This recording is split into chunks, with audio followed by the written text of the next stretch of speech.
What is up, guys? Welcome back to another video, and today we're going to be going over finally the Grock tutorial that you guys have been asking for.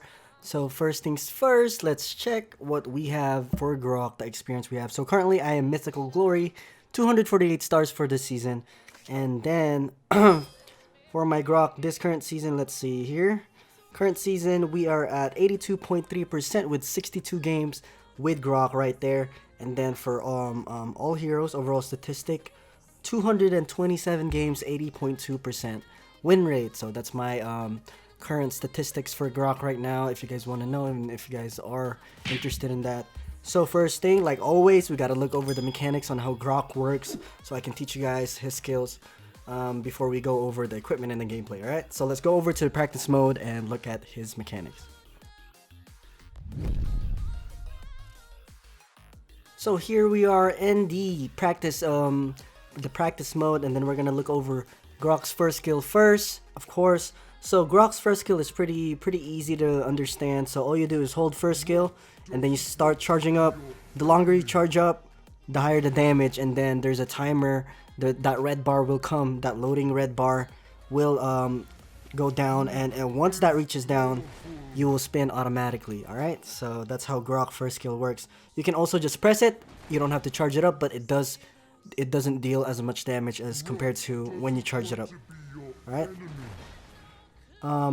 Also, Grock's passive is when you're next to a wall, you're a lot faster. Your movement speed is really fast. I'm gonna start talking about the passive of heroes more, because I usually like ignore it at times. Sometimes I only like go over passive unless it's really important, and for Grock's point, his passive is super important. So when you're next to a wall, you gain more defense, you're faster, and you're immune to crowd control every time you hold your first skill like this. So if someone tries to crowd control you while you're holding your first skill like this, they will not be able to crowd control you, okay? So second skill, let's talk about it. It's gonna be a wall right here just to block people out. So let's say you're in the jungle. You're in the jungle, you want to block, and there's a lot of enemies right here, and you don't want them to run away. You can block this out just like that. So that's pretty much it. You can if there's a Johnson player, blocking the mid lane is really good. The river is really good. Making sure if you can predict where Johnson's coming, that wall is really important. Okay. So now for his ult. His ult has a knock up into it. It's pretty much, it deals a lot of damage and it has a lot of burst. So let's put it here. Let's put a bot right there. So it's a dash. You can use this to escape, and you can use this to engage. So whenever you hit him, it deals a lot of damage. If you hit a wall, it deals a lot of damage. If you do not hit a wall, it doesn't do that much damage. Let me do that again. So it's better. The presentation's better. Like right here. So let's try it again. If you don't hit a wall, it doesn't do that much damage, as you can see, compared to when I hit the wall, right? So make sure when you're trying to knock someone up, it's better if you hit a wall. But sometimes it's really like, if you're really chasing someone and there's no walls nearby, don't be afraid to go for it and just knock up so you can delay that enemy, okay? So there you go. That's gonna be it for Grock's mechanic. Let's go over the some tips and tricks for Grock. So here we are for the tips and tricks. The very first tip that I will tell you for Grock is to always stick to walls when you're roaming and when you're face checking, alright? So when you do, like I said earlier on the mechanics section, when you're holding your first skill and you're right next to a wall, they cannot kick you or crowd control you of any kind. No slow, no true kick, no Kaja ulti, nothing will hit you for crowd control. But once you spin, once you spin, they can crowd control you as soon as you spin. So how do you avoid that? So what you do is you hold your first skill, and then as the bar goes on, you cancel the casting power, the casting skill. It's gonna be on the top right, as you can see. It says cancel cast. So you drag your fingers there whenever you're when you're about to spin. You don't want to spin, since if you spin, it stops you. You cannot move. You cannot move when you spin. So see, look, you see what I mean? You can't move. It keeps you at one place, and plus people are going to be able to crowd control you after that spin. There's that time interval to where they can crowd control you and catch you off guard. To avoid that, all you do is hold, cancel cast, and then press again, cancel cast. So how this cancel cast works is, if you cancel it too early, there's still there's still a 2-second cooldown. But if you hold it, see, you can just keep casting it, the first skill, over and over again. See what I mean? But if you do it early and then cancel, see, there's a 2-second cooldown. So make sure you charge it up first. Get used to charging it up and then canceling and then charging it up, canceling, right? Make sure you charge up, canceling. See, there's no cooldown. You know what I mean? So that's how Grock's first skill works. For the walls, the only thing that I could give you for the walls is try to put it ahead of the enemy team. Don't force it, because sometimes when you use the walls, you actually end up helping. It still happens to me. When I force a wall, sometimes the enemies end up going on the other side and they end up getting away, and my teammates won't be able to get them. So it's just you just need to practice it pretty much and time it really well.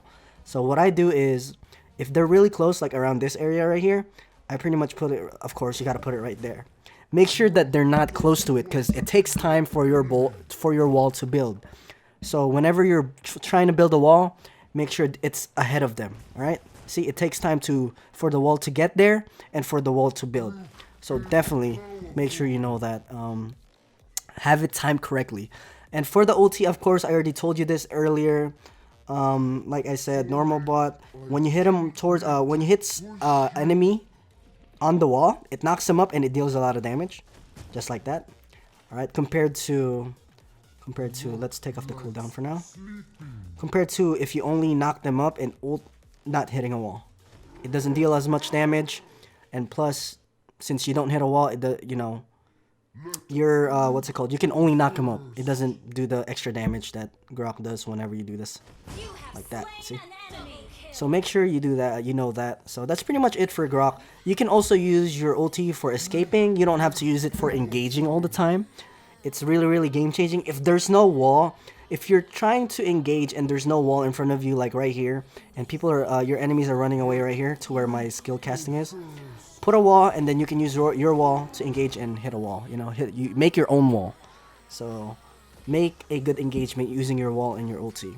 Okay, so that's it for the tips and tricks, really. So the most important part is when you're about to check a bush. So what Grock users do is, okay, so they're mid lane. Since you're the frontline tank, you're the one that's face checking all the time. You want to be putting some pressure on the enemy team to make sure that nobody's hiding in the bushes. So when you're checking a bush, charge up before you go in, so they cannot crowd control you. If someone's in there, back up and then run out again and then go next to a wall. And also towers will work. Towers are considered walls as well. So if you go next to a tower like this, you're not gonna get what's it called, crowd controlled. All right. So that's really useful when you go right here. I'll show you. Like when you're sieging mid lane and you're trying to like just siege this tower, I usually stay next to this tower right here so I don't get crowd controlled, right? Even if you're right here, you're not gonna get crowd control, since, like I said, the tower is considered a wall for Grock, and it works for that. Okay. So there you go. That's it. You use your first skill to wave clear, and everything else is pretty self-explanatory. And you can also use your ulti to steal objectives. It's super important. Grocks are they have really high potential of stealing objectives. So what you do is spin, and then since you have so much burst, spin and then ulti right away. Super nice burst. It's almost, it might be better than a retribution, just maybe. But it's, since you use your ulti, you don't have an escape anymore afterwards, and you end up dying even if you steal the objective. But you can do that as well. That's really good. So hopefully, guys, that's it for tips and tricks. We're gonna go over the spells, equipments, and the emblems. All right, thank you.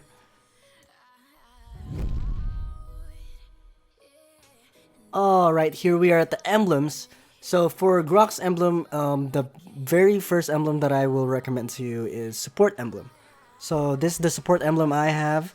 It has the movement speed, so Grock can run away and face check, and while you're holding your first skill, you're super fast, and it's super good. And then for the second row, I have Rupture, which gives you hybrid penetration. It's only at 2 points, not all the way at 3.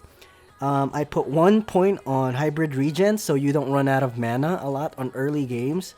So that's what I have for my Grock emblem, right? Since Grock uses a lot of mana early game, that hybrid regen, that little bit of hybrid regen will definitely help. And plus, I buy 2 mana necklaces before I roam around, right?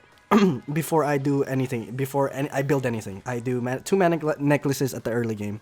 And then for the talent, you can either do focusing mark and then pull yourselves together. Alright, so you can do that.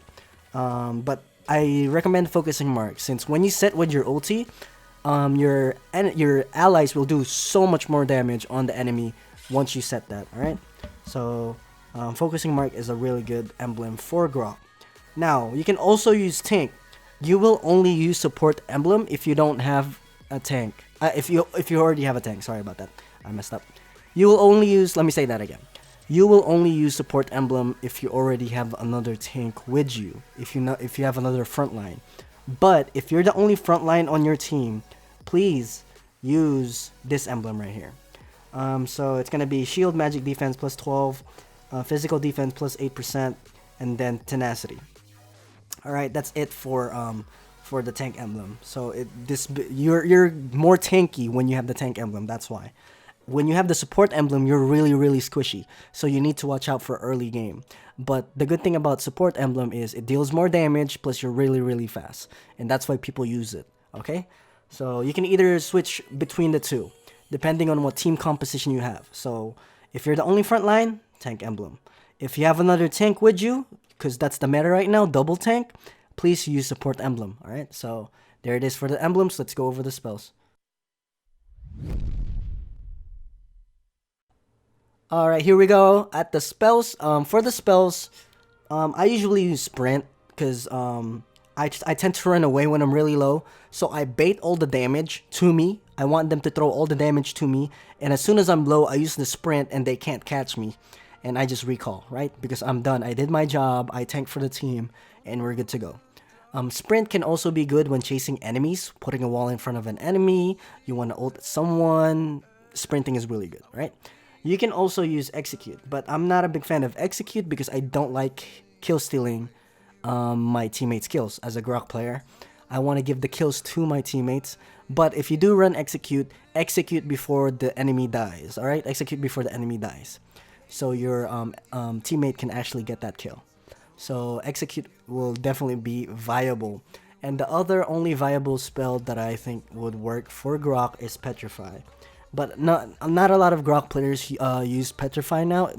People used to. So after you ulti, once they get knocked up, you can use Petrify for more crowd controls. But a lot of people run Purify now, so not a lot of people run Petrify, except for like Hellcurt. When you use Hellcurt, Petrify is pretty good. But yeah, mostly you're gonna be using sprint, execute, and petrify if need be. Up to you. And also, I've seen some Grocks that use retribution. So taking retribution with Grock is actually very viable, since his burst with his first skill and ulti when you're taking objectives is super good, and then plus the retribution. Like, think about it. So if you add all those 3 burst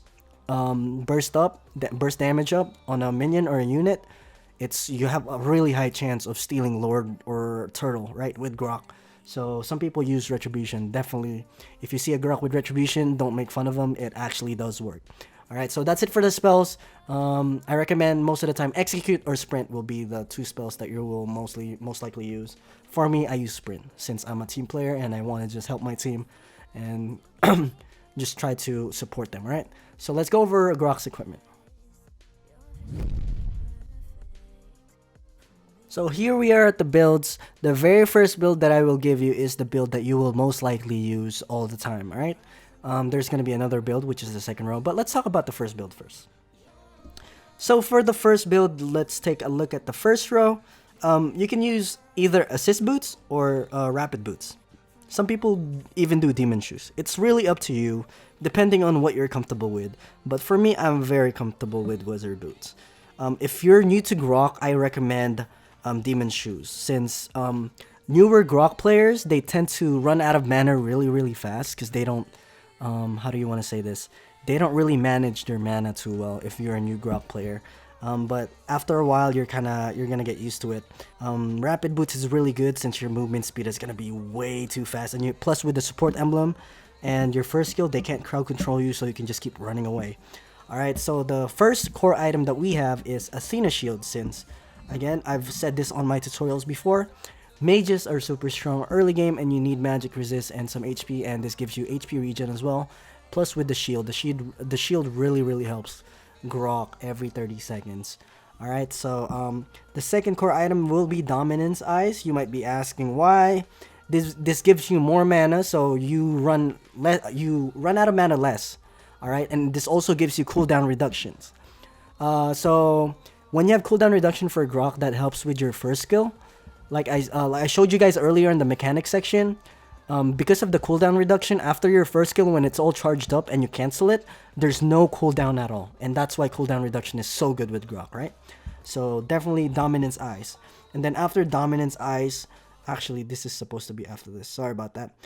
Immortality is next after Dominance Eyes. Immortality, I know it's really early into to the build to build Immortality. But at this point, since you're a tank, you're not going to get a lot of gold anyways. It should be around late game when you're trying to get this Immortality, so it definitely helps once you get Immortality for the third core item.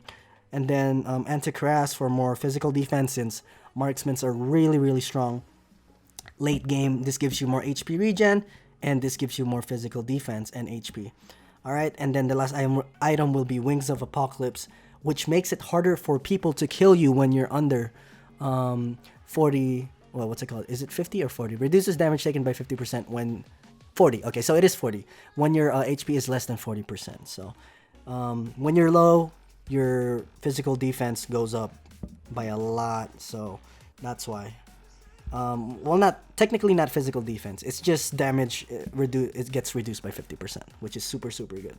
So now let's talk about the second row. This build you will build against Kimmies and Claudes. If there's a Kimmy and a Claude, you need to build this. All right, blade armor is super good. So the only difference is pretty much blade armor instead of Dominance Eyes. All right, and I kind of switched this up. I switched this up right here. You might be wondering why. Since blade armor doesn't give you HP, you want to build as much HP as possible afterwards, right? And Wings of Apocalypse gives you 1000 HP, so that's super good. It gives you 15 physical attack and some cooldown reduction as well. So that's why I put Wings of Apocalypse first for the second row instead of Anti-Crass, right? So you switch this, since this doesn't give you any HP at all. So what blade armor does is, since Kimmy deals a lot of basic attack damage, it deals 25% of that physical attack back to Claude's and Kimmy's. Alright, since Claude, when Claude ultis you, that counts as a basic attack, and that basic, like, it'll damage him a little bit, so you'll deal a decent amount of damage to Kimmy and Claude if they do have a Kimmy or Claude on the other team. And they are meta, so most likely they will get picked. So blade armor is definitely a must when you're against these types of heroes. All right, so that would be for the second row. The bottom row, don't even look at it. I was just testing something. So most of the time you're gonna be building the first row. All right, so let's go over the gameplay.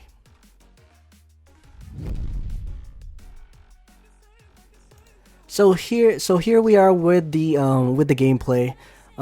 As you can see, we are against the United States #1 Johnson and the United States #5 Alice, and I'm running tank emblem because if you notice, Kaja is not a frontliner. He's more of a support hero. So if this was, like, let's say if this was Minotaur, I would be running support emblem right here. If it was Minotaur or Akai, right? Since they are the solid frontliners. But let's go over the gameplay right now. Let's skip a little bit right here. So, is it too loud? Okay, hopefully it's not too loud. So here we go. I'm gonna be with Jen right here. I'm gonna be going up right here and most likely cutting lane. Kaja is gonna be mid lane with Harley, hopefully. Yep, that's what it is. Kaja's better mid lane since Kaja is a better roamer, as well as ganker. Kaja's a better ganker. And look at the damage already done to Johnson. Already super low. This is really good. When you have the Kimmy and the Grock combo, most likely you're gonna want to go for a proxy. It's called a proxy. If you played League of Legends, proxying is cutting lane from behind before it even goes to where the minions meet. And by doing that, it kind of distracts the heroes that are trying to defend that lane, and they don't get to last hit that well right here when the minions are already under the tower. That's why proxy is so good. Plus, if you cut the lane right here, you have more time to actually do your minions, your jungle minions, because they still need to wave clear, right? So that's what proxying is, and it's really really good. Like people always wonder why not, why are people cutting lane? Why is it so popular to cut lane? Well, that's how it is. When you cut lane, it gives you more time to do the jungle, and even you can even counter jungle afterwards. And nice first blood there by General, right there. So we just caught him off guard. I was just spinning and making sure, I was just thinking if I could deal a decent amount of damage before I get out of tower range. So that's what I was doing. Since Johnson doesn't have a lot of wave clear potential, I tried to focus the tower a little bit and just leave after the minions are being cleared by the Johnson second skill. I'm not like, this is a really good gank by Alice actually, and we're trying to run. I'm pretty sure I die here. Alice goes in and I die here, I'm pretty sure. And I don't know. Yeah, I get stunned and I die. There it is. Yeah, I get caught. That was just a really good gank from Alice. That was my fault. But very nice ulti from Kaja right there. We're currently 0-1-1. We did get the kill earlier on, was it Selena? Yeah, we did get a kill on Selena under the tower earlier, so that was good early game pressure from me, from me as a Grock. So let's wait for me to actually respawn. I already respawned actually right here, and I see that nobody was on bot lane since Kari. I saw Kari farming right here while I was dead, and I wanted to protect this lane since nobody was going to be there. I didn't want her to siege this tower so easily, and since Grock has so much wave clear, I'll be able to defend it pretty easily, and Kari won't be able to push that tower, right? And Hellcurt's gonna go back again and rotate right here, of course, after he ganked and went somewhere else. We see that the turtle's up, so we're planning on actually getting this turtle soon, hopefully, if we get a pick. Right here, I'm just waiting, trying to put some pressure. I'm trying to just put some vision on the map. So that's what Grock is really good at, since like I said earlier, when you hold your first skill next to a wall, you don't get crowd control. What I do is I just check the bushes and camp. If there's no Selena wards there, I try to clear the Selena wards with my first skill, so I don't get that much damage from it, and I don't get stunned, right, by Selena, the Selena first skill and second skill. You can only get stunned by Selena's second skill, but you know, she deals a lot more damage when you get hit by the first skill. So very nice 1v1 there by Hellcurt. Right now I'm just trying to just check out where can I help, and I use my ulti right there to try and knock up Alice, so he won't be able to catch up to the Harley, right? The Harley went away this way, and I knocked up Alice before she can catch up, and because of that we can do turtle for free since we got a pick, and we should be able to get it right there. I really like this gameplay. I chose this gameplay because as you guys saw, Johnson was the top 1 Johnson in the United States, so he's actually really good at, he's pretty decent at driving. So I thought that I did a good job at like predicting at where the walls should be, and countering Johnson. Like I said, look, because of that wall, I countered the Johnson ulti, because I kind of knew that he was about to go to mid lane by just predicting. By usually what Johnsons do is they go around like this all the time. They go from side lane and then go back to mid lane all the time, like almost. And then sometimes they a really good Johnson, what they would do is they drive toward like in the middle of the jungle. But not a lot of Johnson can do that. Only a couple special Johnson players could do that, and one of them is probably Breezy. Breezy's Johnson is actually super good. That was just a really nice combo from me and Kaja. So Kaja ulted, and like I said, the tower, this tower right here, the little base of the tower is considered a wall. So when you hit that with your ulti, it actually deals a lot of damage when you hit it, when an enemy hero is there as well. So make sure you take advantage of that tower. It's really important as well, and it's it's very helpful information knowing that that's considered as a wall.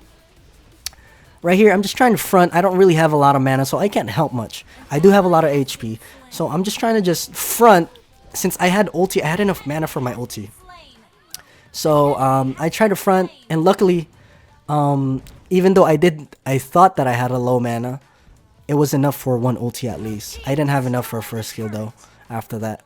So I recalled after that, since I was no use if I go stay there on the team fight with no mana. I won't be able to face check with my first skill. No more mana for the ulti, since I already used my ulti right there with really low mana. That was my last bits of mana, right? So we see that the turtle will be up soon, but Hellcurt just recalled, so we can't really take this just yet. Kimmy's right here. He's just kind of just farming, free farming. Nobody's really, what's it called? I'm kind of playing around with Selena because I knew she was there, and I sidestepped the stun. Yeah, General's just free farming right now. I get stunned right here, but she's not gonna go in. There's no way. I'm way too tanky. She won't be able to burst anyways. And if she does go in, Harley was there for me. And I see that I told you guys earlier, since the turtle's up, we're gonna go for the turtle right here. And Hellcurt should be able to burst this. Whenever you're doing an objective, as a Grock, I try to block the ways that enemies could be coming from based on what I see on the map. So since I saw people like around right here when I left, I put a wall right here, right? Wall right here, so they won't be able to contest the turtle, or it delays them at least. So right there, I try to knock up Chu, which I did, to make sure that he doesn't get away after the Harley ulted. Right here, I do a really good job at zoning Johnson again. See, I put a wall right there, and Johnson couldn't hit me. If he went this way, even if he hits me, since I have a wall next to me, his ulti will be negated. All right, so it's not gonna work. Oh, did I pronounce that right? I don't think I pronounced that correctly. But whatever, you guys knew what I meant. We're just taking buffs. So far, easy game so far. Johnson has not been hitting like a really good ultis. I blocked 2 ultis already this game from Johnson just by predicting and kind of, you know, trying to predict where he's coming from. And zoning and make sure that you're frontlining. Right here, again, face checking. Whenever I face check, I charge up before I do so.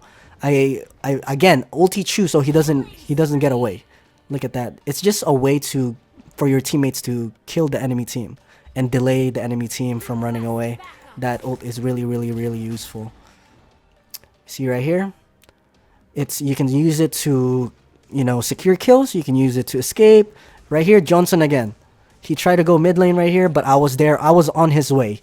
If he hits me and I have my first kill next to this tower right here, I'm not gonna be stunned or crowd controlled. That's why he's having a hard time at driving right now. And keep in mind, this is the #1 Johnson in the United States. So right now, 3 ultis blocked by me. All right, 3 ultis blocked by me. So definitely countered right now. So sometimes Johnson is really good even with the Grock on the opposite side.